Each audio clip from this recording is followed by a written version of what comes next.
Hey guys, thanks for tuning in this video. I'm going to keep this one short, but as the title suggests, I'm going to talk today about why I canceled or stopped working on my project, ProductLamb. I was hoping to turn into something I can monetize, but end of the day, I stopped it for three reasons. The first reason was the need. I'm no longer in the stage where I don't have a good resume and I don't have experience on my resume. So because of that, I do believe in my skills and I'm not looking to create projects to land a job. So because of that, I am more motivated to build something that people actually use and need if it's going to be something I do outside of my day job or if I'm learning something, a technology.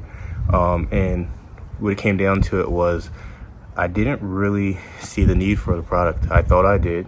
I thought I did good research, but I don't think, at least my implementation of it, there was a need for it. The way I found this out was I did surveys and stuff in the beginning, but I focused on the wrong data point.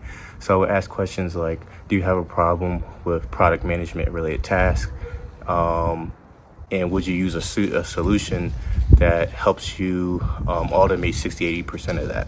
And I focused on the 60-80% of it question, but not the do you hate doing that question. And most of the responses said that they did not hate building product management stuff, but they did say that they would use something that automates 60-80% of it. And because I focused so much on people would use it, I didn't realize that there wasn't really a true need, or at least the problem I was trying to solve, which was when you're a developer working on a project, a lot of the project management stuff kind of gets in the way and slows you down. And it looks like people were fine doing it.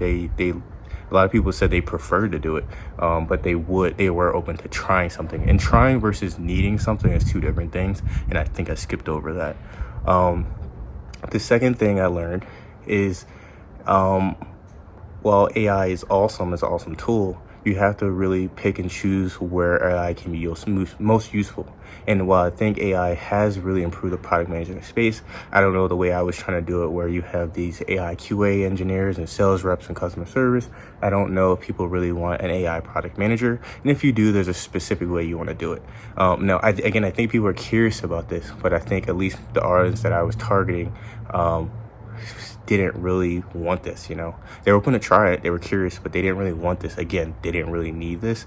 And I think me working at an AI company, and also just trying to solve an itch that I had, which is a good start. I don't think, again, this was the right place to apply AI technology to completely. Maybe some AI features, but not a fully automated product management experience. Now, I will say I found one company that was doing this. They're called Revo. I don't know if they publicly launched yet, and they have some people that seem like they're interested in it, and they were charging good money. But to be honest, I don't know if they'll be successful or not because they're really early. So I don't really know. And it looks like the company that started them was something else and pivoted to this. So they're not really proving yet.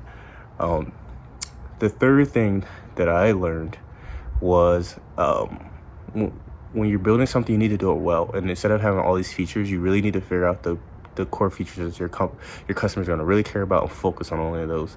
And I did that in the beginning, but it kind of expanded as we pivoted.